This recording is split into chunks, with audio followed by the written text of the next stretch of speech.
Hi, my name is Mark and welcome to The Active Listener, where we aim to listen, not just hear. We firmly believe that everyone has an interesting story to tell, if given the space to do so. So listening to what our guests have to say, you may learn something. I've got SJ with me today. He's going to be sharing some really interesting information. So before we move on, I'm going to hand over to you. Yeah, as mentioned, my name's SJ. I'm the CEO of All Call Signs, which is a veteran support organisation in the UK. It's supporting veterans, serving military personnel and their families with issues wide-ranging from mental ill health, accessing mental health services, all the way through to social elements as well. So things like struggling with housing or substance abuse or building relationships in a new area, dealing with family and relationships and friendships and things like that as well. So a lot of veterans, when they leave the armed forces, quite often they're going back to an area where they haven't spent an incredible amount of time since they were 16, 17 years old. And it can be a bit like being born again and kind of re-entering the world. So we try and help make sure that they're integrated properly and that they can live a second half of a very meaningful life. What's the story behind All Call Signs as a name? Well, I wanted something that kind of made it aware that this was for everyone. So there's a lot of different services that are for Navy veterans or Army veterans or the RAF or for serving this or X that. I wanted to create a service that was inclusive of all of the armed forces community. And I also wanted something that gets everybody's attention as well. If you hear All Call Signs over the radio, it means everybody pay attention. It means this is for you. Essentially, it was a really short way to make sure everybody knew this is for you, it's inclusive, and it's something that we need to pay attention to because it's around a subject that really matters. How did it all start and what's your background? Yeah, so we started in 2018. So my own background is I was in the 2nd Battalion, the Princess of Wales's Royal Regiment, which is an infantry battalion.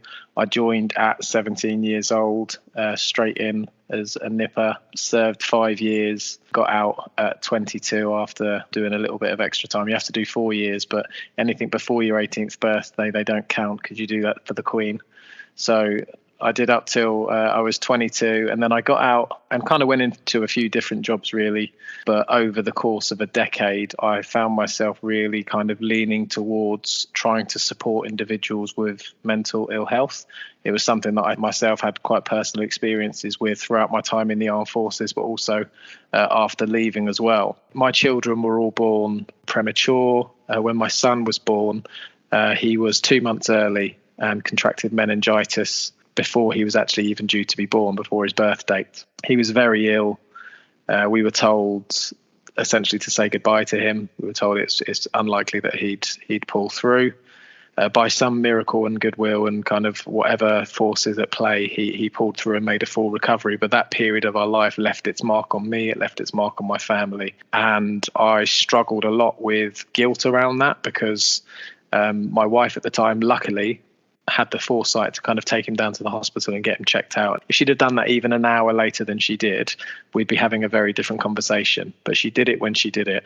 My advice to her, I was at work, very busy in London in a kind of really kind of corporate job. My advice to her was, he's probably tired, put him to bed. And it played on my mind still does, in fact, for years, the fact that if I'd have been the one at home with him and she'd have gone to work, would I have done that? Would I have followed my own advice, put him to bed because he'd have died in his sleep? So I struggled for years with the guilt of that and to try and kind of get myself through that, to the point where about a year after that happened, I came to the conclusion fairly logically, which is even harder because when you reach a conclusion logically, it's even harder to talk someone out of it. But I came to the conclusion that my family and my children would be safer and better off without me because they'd be safe from my wrong decisions.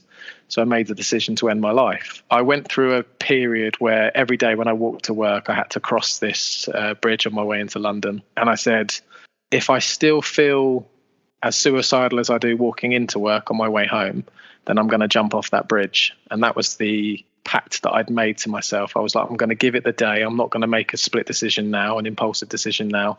But if I feel the same way going home as I do going out, I'm going to jump off that bridge. And for 4 days, I felt it, but I lied to myself and kind of said that I didn't feel like jumping. So I managed to get myself home safely. I said to myself on the 5th day that I can't lie to myself 5 days in a row. And I said, well, when I walk home tonight, I'm going to jump off that bridge. I was sat on the bridge for about an hour. If you've ever kind of held yourself in a stress position, or you've had to kind of, when you do the invisible chair against the wall, then you've kind of held yourself in a stress position. My whole body was shaking like that. It was, horrific. It was because it kind of, I feel like it knew that this was it. This was the final thing. Just as I was kind of psyching myself up, kind of getting myself ready, I was saying to myself, you're even failing at this. You can't even kill yourself. You're useless. And my phone went. It was my mum. We hadn't spoken that day. She phoned me and she's like, where are you? And I just started crying. I was just like, I basically just unloaded on everything that was going on in my head, what I was feeling. And she just said, come home.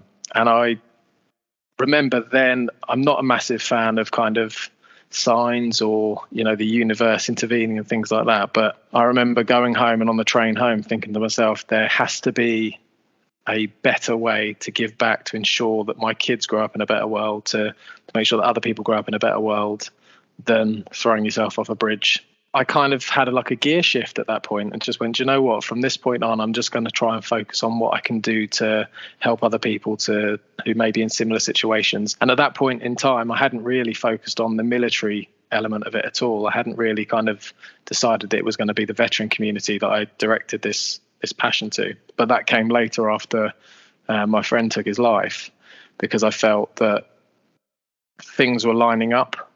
Things were starting to fall into place, and I was starting to feel like here I am with the lived experience of mental ill health, of suicidal thoughts and feelings, the background in the military, the understanding of how that community works and how they struggle and the suffering they go through. Without really understanding it, it was actually a lot of the military core values, the kind of the striving for perfection and for being strong and kind of behaving in a certain way and being very direct and sure in your decision making and things like that, that although not completely to blame for where my headspace got when I was suicidal, it certainly was a factor in that. So it just felt like those things pulled together, and it created this environment where I could go, right, this is a better use of my time than kind of ending it on a bridge. As with a lot of people that have experience with suicidal thoughts will tell you, 6 months down that line, I looked back on that day and thought, you idiot, like, what were you possibly, how was that ever going to help anyone? But your brain's a tricky thing, and it plays tricks on you and makes you feel a certain way. And those thoughts and the logic and the reasoning that got me there, even now I can see them. My brain works in a different way to say, but why didn't you think this? Why didn't you intervene with that? Why didn't you talk to somebody else at that point? Why did you wait until it got that bad?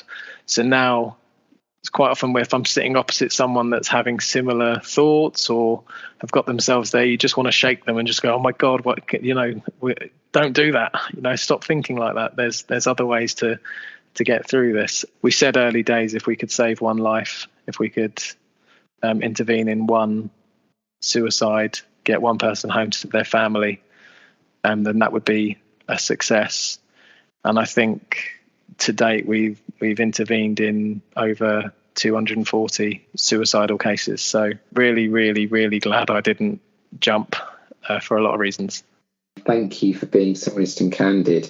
And thank you again for the work that you're doing. You can rest assured that you are making a difference, as are your colleagues. So thank you for sharing that, SJ. I appreciate it.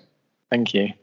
And then in 2018, a friend that we'd served with went missing. And there were some reports that he was not in a very good way, that he'd been struggling with his mental health. A couple of the lads that I'd served with actually had gone out to form part of a search party not far from where he lived. And they'd messaged me to see if I wanted to. My recollection of this man was that he was a very happy-go-lucky person. He was always the life and soul of the party, very popular, always surrounded by friends. And if I'm honest, at that point, I thought to myself, he's probably going to show up after been on a bender for a few days and he'll be fine. He'll show up. They always do. But unfortunately, in this case, that wasn't to be so. He was found past taking his own life not far from where he lived. And I started to kind of piece together the whys of that. and what could have caused someone that, to my mind, was very life and soul of the party to essentially have changed in a relatively short amount of time to somebody that's ended their own life after suffering with their mental health. So I started looking into the various different support organisations and things that are available to veterans in the UK and trying to understand a little bit more about how that could have been allowed to happen, how somebody could have got that far down the line without there have been an intervention of some kind to try and save that person and to get them back on the right track. And I discovered that there were sort of 2 or 3 areas really. Although the support available to veterans is quite wide-reaching and it's very good, the NHS do a fantastic job and have veteran-specific services, as do a lot of the third sector organisations like Royal British Legion and SAFA, Help for Heroes, the big ones that you'd have heard of, as well as the smaller community groups as well. You know, the boots on the ground that have been set up by veterans themselves to support other veterans in their local communities. They were all really good, but one of the problems was that they weren't really talking to each other. So there was always these kind of gaps where people could fall through, where they were being transferred from one person's care into another and weren't quite making it. So they were falling into these gaps. One of the other things was that it was taking too long to recognise when somebody was missing, at risk of self-harm or suicide. Those two things, you had too long firstly identifying that person in the first instance and getting the help to them straight away. And then even when they were being brought into support organisations or putting their own hand up and saying, actually, I'm struggling, they weren't necessarily being passed to the right people in the right way, and they were falling through the gaps. And the third was that it was just really misunderstood how serious of an issue this was and how likely veterans as a group of people are to go missing or self-harm or make an attempt on their own life. We came together with a view of essentially trying to solve those 3 problems, but through the lens of peer support. So another thing you'll quite often hear from veterans is that they trust other veterans. They're more likely to take the advice of other veterans, but aren't particularly good at reaching out for support into a civilian organisation. When I started to research what I wanted this service to be, one of the things that I did was speak to people that had been through therapy and things like that before. And they all reported roughly the same thing back to us, which was, it was nice, it was useful. I took some reasonable tools and skills away from that session, but the therapist, I kept having to stop and explain military terms. I had to stop and explain kind of how an engagement works, how a contact works, what my role in it would be, how that fits into the wider team. So I spent more of the session essentially trying to explain the dynamics of war rather than actually concentrating on the traumas and the things that had happened that have been affecting me for however many years. So that in itself was an issue as well. So we knew that the key to that was involving veterans more in the creation of services and the provision of support. So we set up a All Call Signs version 1, if you like, way back in 2018, was a chat application that was available online where veterans who were struggling with their mental health could reach out and get support from other veterans who had had some training in listening and speaking to people and supporting individuals with mental ill health. And from there, we kind of went, right, okay, so how can we change what we have now? How can we keep growing that to solve all of those other issues that we'd identified through the research stages? And essentially that's how All Call Signs grew to be what it is today. So for those of you not familiar or not sure what that is, so it's a peer support network. So people can come through either by phone, text, through the website is the most common route. They'll come to us, we'll do a full-on assessment with that person, assessing their needs, not just based on what they've come forward with and what they're saying the problem is, but also looking at all of the metrics across 10 different areas of their lifestyle and their well-being to try and understand any areas where there's room for improvement, potential to engage with them in a meaningful way and kind of get them back onto a better path where they can go on and live a full and happy life. Then we partner them with, previously it was a peer support worker. More commonly now it's a listener. So it's a veteran that's trained in active listening and setting goals and reaching targets and understands the landscape of all of the different support organisations that are there and can help embed them into those organisations. And then we stay with that person. So I guess where we're different is that we're not going, right, what you need is this, this and this, off you go. We're taking that journey with the veteran. We're staying with them and saying, okay, how did you get on in your first session? What's working for you? What isn't? What changes could be made to ensure that the next session is better? The session after that is better? Are there any areas where things have improved since we've been working together? Are there any areas that have declined since we've been working together that we can now potentially look to fill those gaps in? And that is everything from sort of housing, are you currently housed? Is it rented? Do you own it? Are you going to have any problem paying your bills if your income changes in the next 6 months? Asking questions like this to understand not just is this person okay now, but are they being set up to be okay and go on and live a happy life? So we have been going down that route, if you like, since about 2019. We've helped somewhere in the region of 300 to 400 veterans through that system. And we also have an online platform where veterans can come on and register and then talk to other veterans as well, just on that platform around those specific things that they might be struggling with. We launched that fairly recently. So I think it's 2-3 months ago we launched that. There's over 800 people registered on that as well that are going on and being trained in different things that they can do, from understanding trauma to listening techniques to breathing to managing stress, all those types of things. And we're continuing to add content to that website and add useful resources to that website, with the view that as we move into the next version of All Call Signs, if you like, we're looking to create this social network for veterans that focuses on well-being, focuses on moving you forward in your life, not just a place to text your mates and upload photos of what you got up to at the weekend, but to actually learn skills that can move you forwards and help you to live a meaningful life. It sounds very much like a community based upon shared experience, so that people are able to use the same kind of language and understand and relate to one another. And you're covering all manner of things, but particularly from a well-being point of view, mental health, that sort of thing. Are there professionals involved that are from a military background? They have that training and insight, rather than we're just getting around with some mates that have been through the same sort of thing? Yeah, absolutely. So we don't refer to ourselves as a mental health service in our own right. We're more of a care coordination specialist. So what we're doing is connecting the dots between the different organisations that do have those mental health professionals. A chat amongst friends is certainly useful. Being able to get stuff off your chest is certainly useful. And having those people trained in recognising risks around suicide and self-harm and things like that has huge advantages as well. But there are people that are further along that process and are in more need of very structured therapies, talking therapies, maybe access to medication, antidepressants and that kind of thing as well. So we do make the referrals into specific veteran NHS services that have been set up for this. Now, as I'm sure you'll understand, the issue with veterans is that you could fit the entire armed forces as it exists right now into Twickenham Stadium. It's not a huge armed forces, and it's the smallest it's been for a very long time.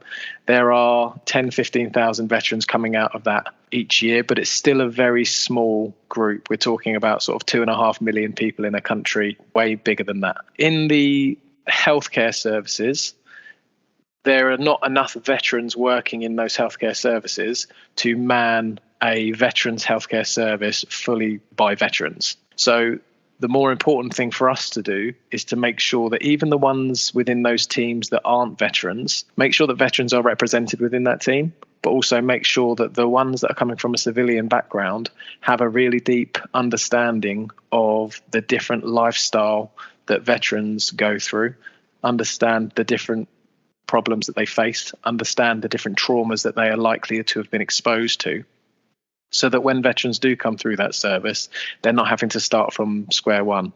There is a shared understanding of everybody within that service. So One of the things that we worked with recently with Solent NHS was to create a trauma-informed veteran-aware package, which is essentially a piece of training that can be given to anyone working within the NHS to understand the veteran experience better, to understand how going from potentially not the best childhood into active service, being exposed to the traumas of war and service, and then coming out of the other end, and what that looks like and how that person is likely to present quite slightly differently.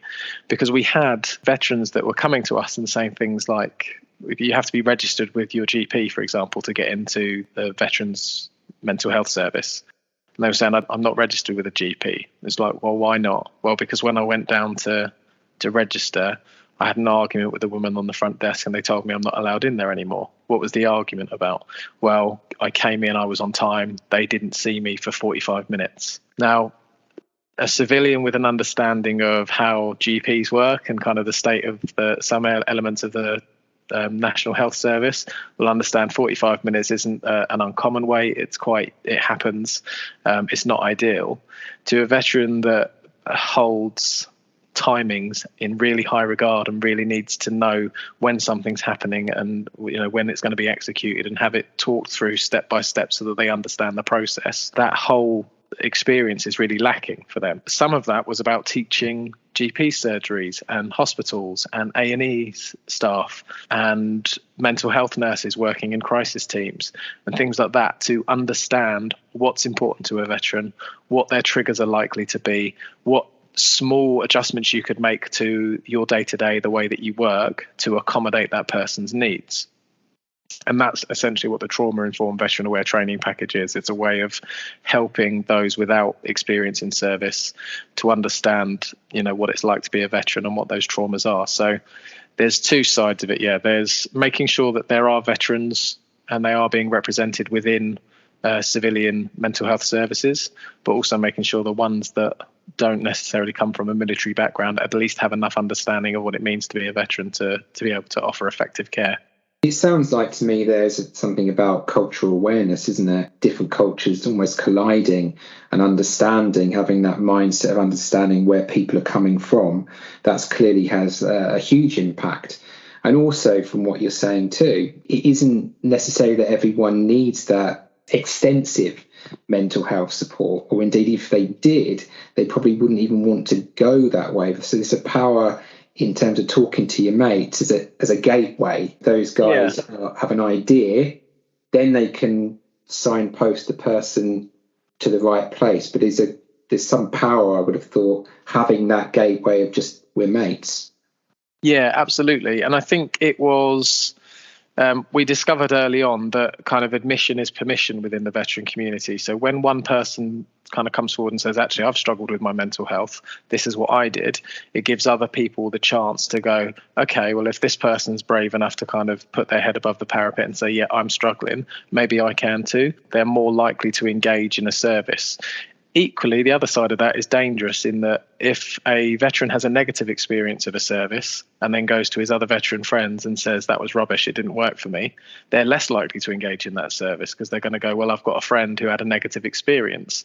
So very conscious of peer review and peer experience within what we do to try and make sure that people are encouraged into services rather than turned away from them. The other part of that is feeling like a service isn't for you. So there's a lot of work that's gone into NHS specifically around other different micro communities and subcultures within the UK, things like the LGBTQ community, the BAME community, and things like this, to try and make sure that people feel represented by their national health services. So they need to have a national reach, but equally they need to cater for the more diverse subgroups of the UK population, of which we would, strongly argue the veteran community is one of them. We're talking about 2.5+ million people that have a very different lifestyle, have experienced a very different upbringing, a very different life experience to the majority of the British public. And it's important that they are represented in not just veteran-specific services,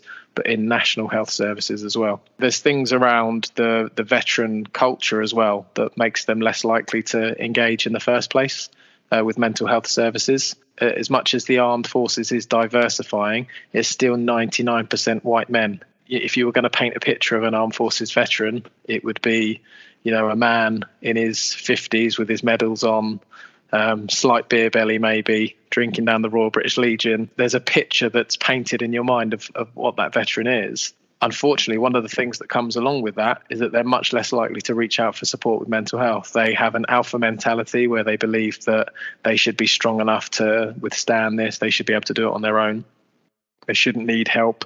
The idea that maybe reaching out for help is weak, or means that there's something wrong with them, or is an admission of defeat years after experiencing the trauma in the first place. So it's about breaking down those barriers and making sure that people know there's nothing wrong with putting your hand up and saying, I'm not okay.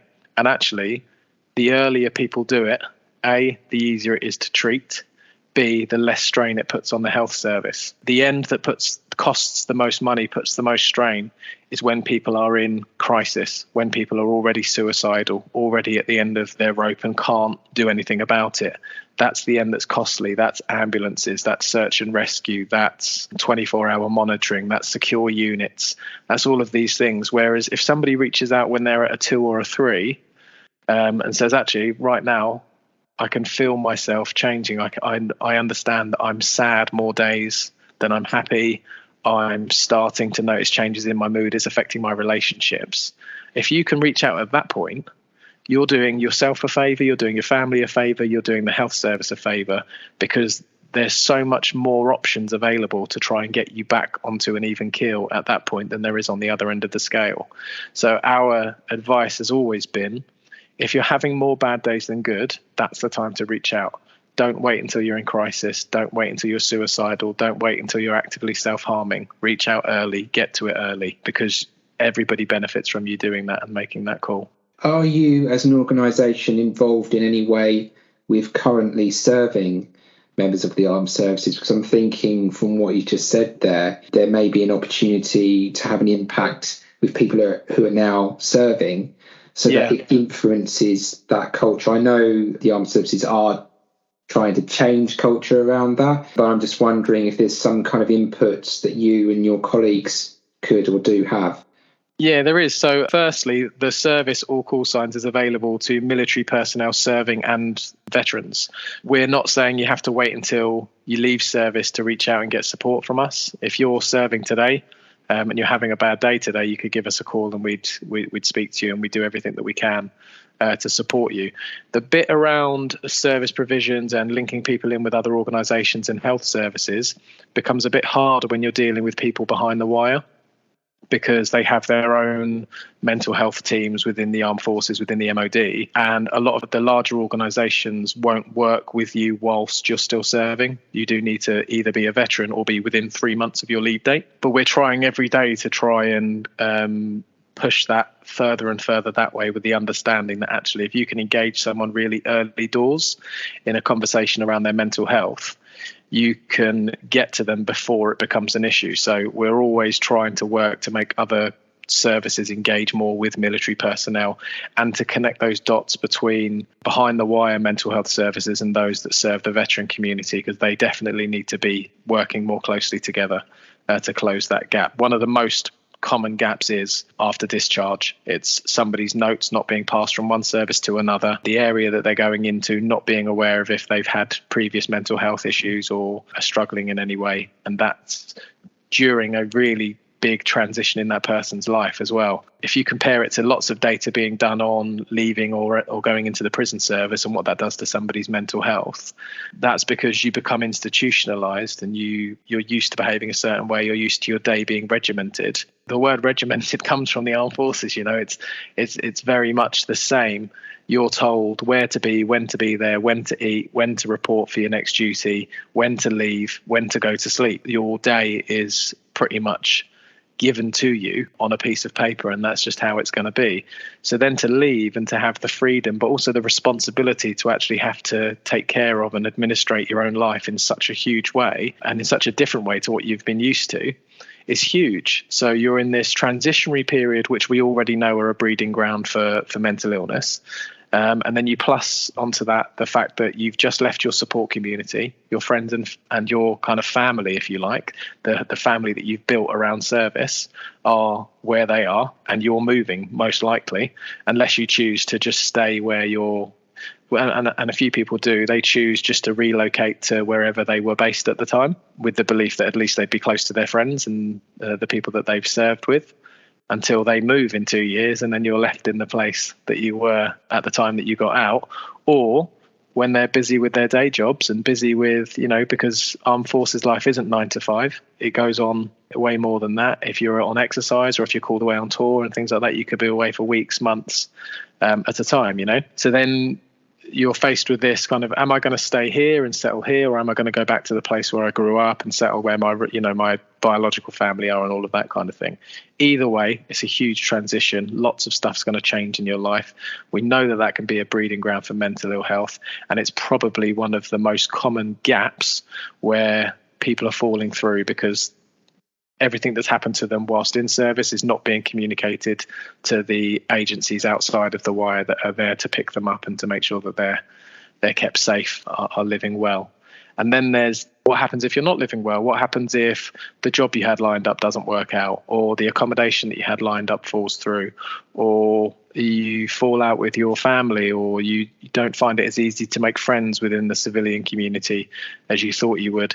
If any of these things happen, it's going to make a massive difference to your quality of life and how comfortable and how attached you feel to your new life, which again makes people miss the armed forces. It makes them wonder if they've made the wrong decision, or if, and a lot of people, it's not a choice. They're either medically discharged or no longer fit for service for some reason, or have reached the end of their career and are retired still at a relatively young age.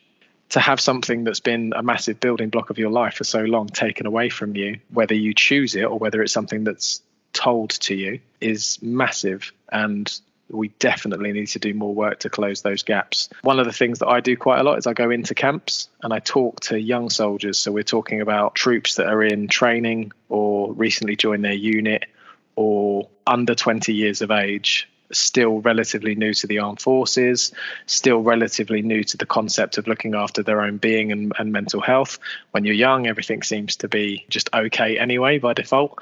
And then it's as the stresses of life and things get more and more, that's when things start to happen and the wheels fall off. I want to get to them at that stage and have the conversation with them then, and explain that the thing that I said before about if there's more bad days than there are good days, reach out at that point. Don't wait until you get into crisis. That message might not resonate with them very much there in the moment, but I really hope that further down the line, when life does get tough and struggles do come and they do go on tours and see things that you can't unsee, I hope they remember that message and pick up the phone to us when they get back and need somebody to talk to.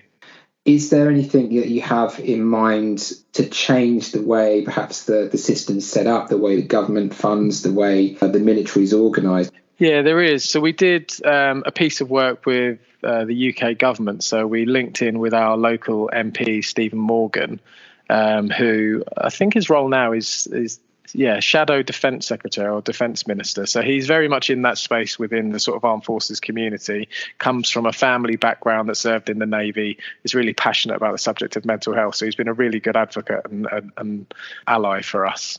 And we took a case to UK Parliament and had a debate around veteran suicide. We're one of the few of the built up allied forces that haven't, as a rule, collected data on veteran suicide. If you look at America, Australia, New Zealand, Germany, France, they all are really good at keeping data on veteran suicide and understanding how suicide affects the veteran community. At the time, the UK wasn't collecting any data on veteran suicide, so it was really difficult to understand how that was affecting the veteran community in comparison to the civilian community. Unfortunately, what that did is it relied on us taking data on suicides and self-harm within service, and then using that as the basis to make assumptions on the veteran community, which for a number of reasons is really not accurate at all. So The first one is around access to means and time, and the ability to kind of be free to self-harm or take your own life. So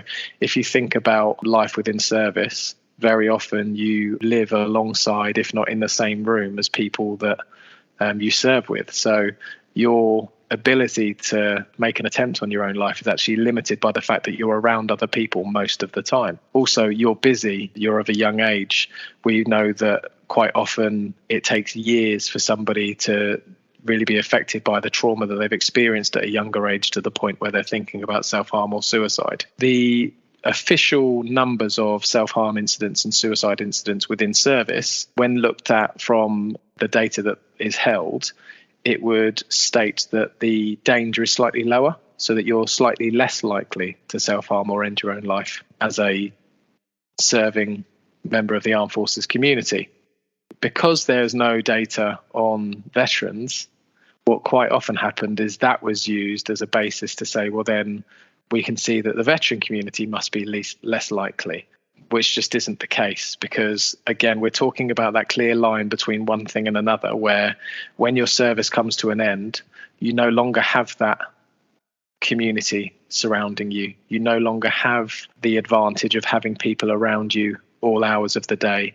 You are more likely to have had time to think about the things that have happened in your career, the traumas that you've been exposed to.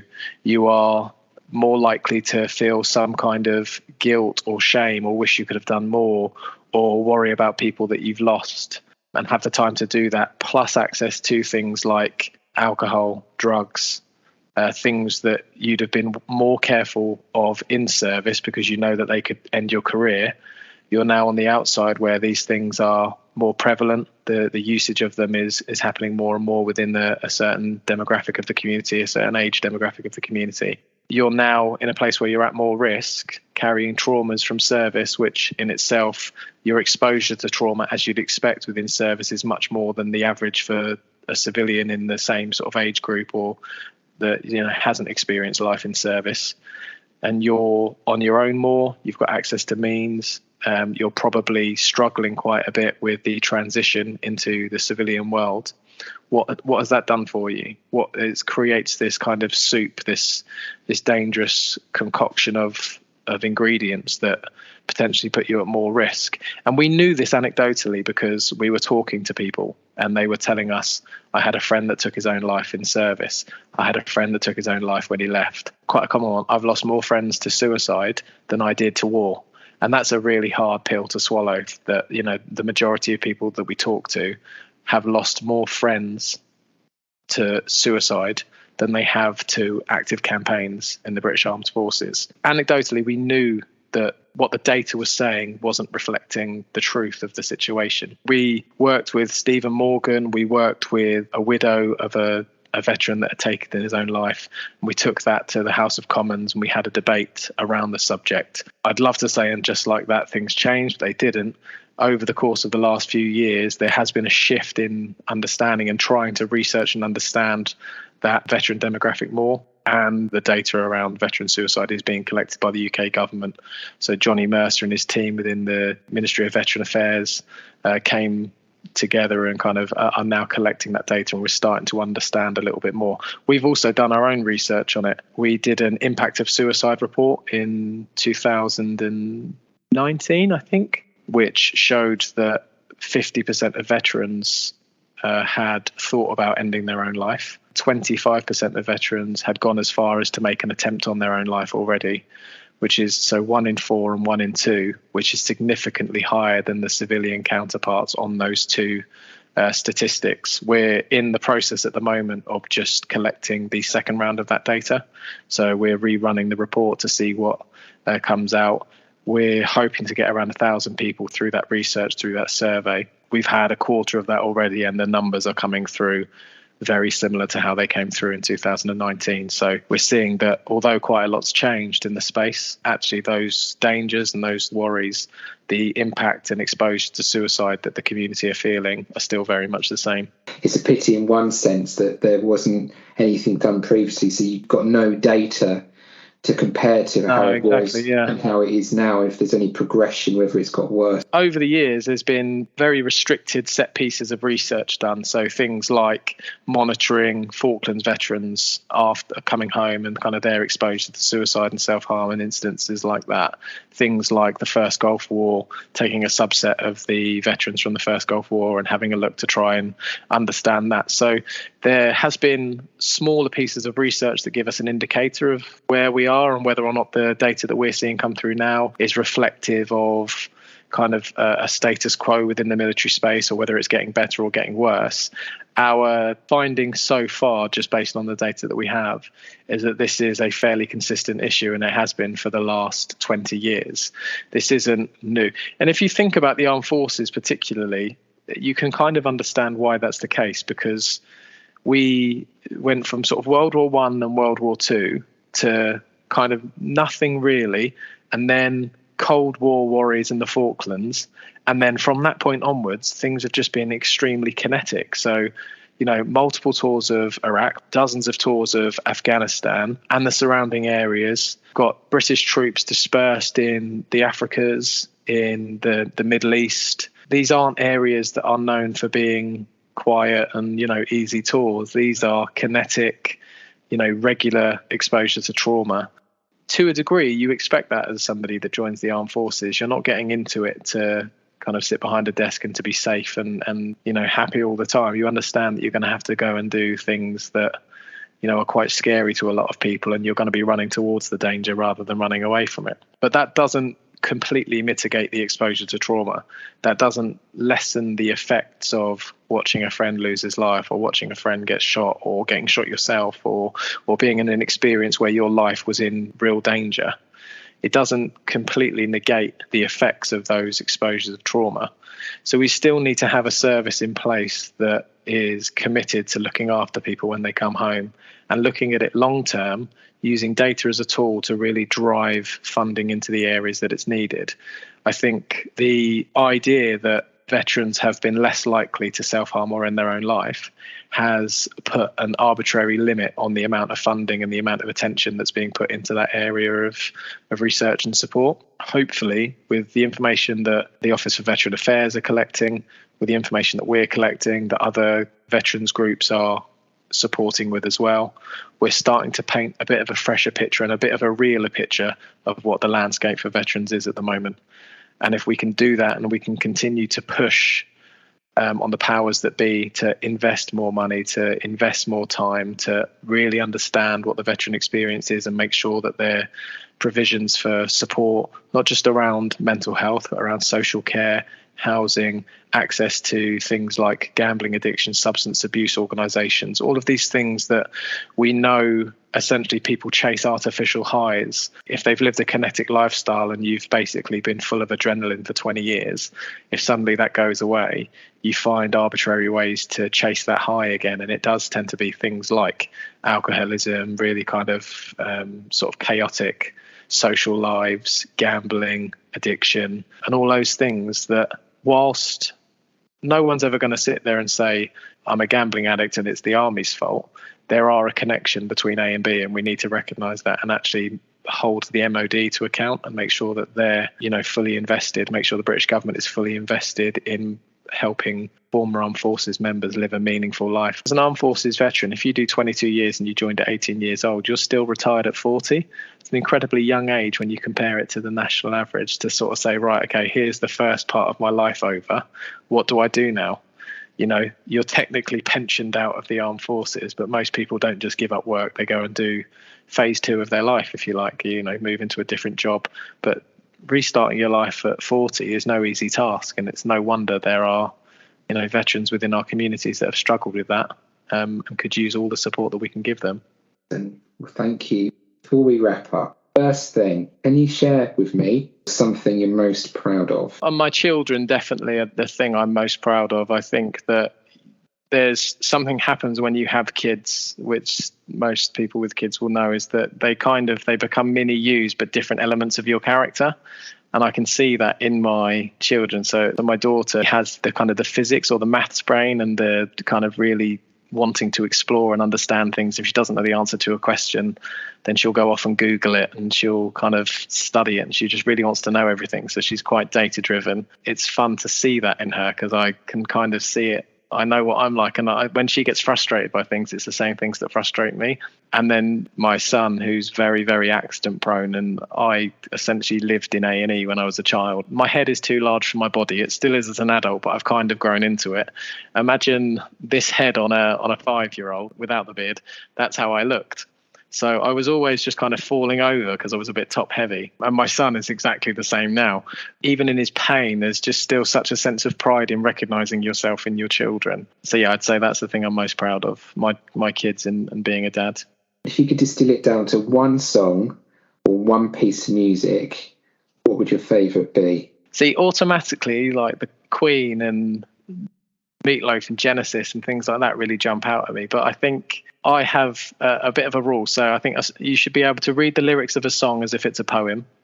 You should be able to listen to the music of a song as if it's an orchestra.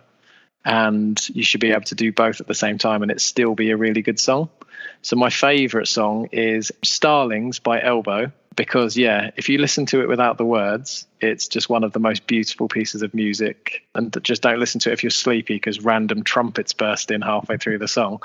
And if you just read the lyrics on their own as a poem, they stand on their own as well. I would think about that and listen to music in a different way. So thank you. There's loads of good songs, isn't there? But actually, like, sometimes the good song, if you just read the lyrics, they're really, really simple. So like try and Red Hot Chili Peppers, amazing music. But if you listen to the lyrics, they're nonsense. It doesn't make any sense. Whereas it's a beautiful song in words and music. Food. What would be your favourite food? Oh, favourite. See, now this will be a hard one because I love food. Any food, all food. In fact, dirty food, just food that's not good for you is the best food, I think. But if it was, what would your last meal be? I think it would be a butternut squash risotto. I think that would be my go-to. I always find butternut squash too sweet. See, I've got a bit of a sweet tooth, so that's like it's pudding, but for dinner. So it's I see where you're going with that. Yeah, 2-in-1 kind of thing. Yeah. And would you have some Parmesan cheese on that at all? Or I'd drench it in Parmesan. Yeah, it would be all over it. Sounds like a good option. Excellent. And place. What would your favourite place be? My favourite place in the world is just stood by the sea, almost anywhere. So stood looking out at the sea. I think it's as close as you'll get to kind of what astronauts must feel when they look at the Earth from space. Just this sense of there's fear and security in being so wholly insignificant as just a grain of sand on a beach, and looking out into the sea and just understanding just how massive the world is and how small you are. But if I could be anywhere looking at the sea, I'd be in Bali looking at the sea. And if it was a book, film or video game, or indeed all three, what would it be? It wouldn't be the same for all three, but if it was book, then it would be The Martian, because it's a brilliant book. It's a good film, to be fair, as well, but the book is way better. If it was a film, it would be either The Green Mile or Shawshank Redemption. Do you know what? I don't really play video games, but I am addicted at the moment to Wordle. Do you play Wordle? I think I'm the only person that doesn't play Wordle, to be honest. Yeah, I really like those sort of simple games. The good thing about Wordle is it's once a day and then it doesn't come back on until the next day. So you can't just sit and binge on it and just do one after the other, which I find useful, as I tend to work in a way where I like to take small breaks and set myself tasks, or set myself like a 20-minute task and say, right, and then you can have 5 minutes to do something else. So that's quite a nice little one to just pick up and go, right, yeah, done today's one. And I don't have to worry about it until tomorrow. And then finally, tell me someone you most admire. Can I do two? One really quick one. So I'll do Elon Musk as like the one that everyone knows. He falls into that category of, if you listen to anyone that talks about working with him, he's very much it's my way or the highway. And he's very sort of directional and tunnel focused. And I find quite often that other people have fed back to me that I'm very much the same. So I'm very sort of, this is where the train's going. You can kind of hold on or you can fall off, but this is where we're going. For me, Elon Musk is a good person that I can go, right, okay, well, if it worked for him and he's a billionaire, living his best life, then maybe there's merit to being that way inclined. So it's almost, I use Elon Musk as a defense quite a lot as to why I am a certain way. But I would say the person I most admire is my mum, because she, just an incredible woman, really grew up in a horrible poverty to parents who suffered with substance misuse, had just the most terrible childhood. If it was written down point for point, the kind of traumas that she was exposed to as a child, the list would go on forever, and it would just get worse and worse after point after point. So it wasn't a good life. However, she just never complains, always can extract, somehow sieve a positive out of any negative situation, and just gets up every day and just continues to go on, and just has for a woman of a certain age, has a incredible zest for life and a love for her grandkids and my kids. I'd say, probably my mum be the person I admire most. Well, look, thank you, SJ, for your time, and thank you again for the work. And if anyone wants to donate, how do they go about doing that? Head to allcallsigns.org. You'll find a donate button there, and other ways that you can get involved as well if you're unable to donate. As I say, everything that we get in goes towards furthering our aims and supporting veterans that we support. So it's all very much needed and very much appreciated. And if there are any veterans or service personnel or family members that are listening to this, and the things that we're talking about and kind of that experience of trauma and things is resonating with you, you can register on the site and find me. I'm a member on the site just as alongside everyone else. So please do drop me a message and say hello. And if there's anything that I can do to help, or that All Call Signs can do to help, we're here for it. Brilliant. Thank you, SJ. Thank you for taking the time to listen to the podcast. Until next time, remember, help people feel valued. Listen, don't just hear.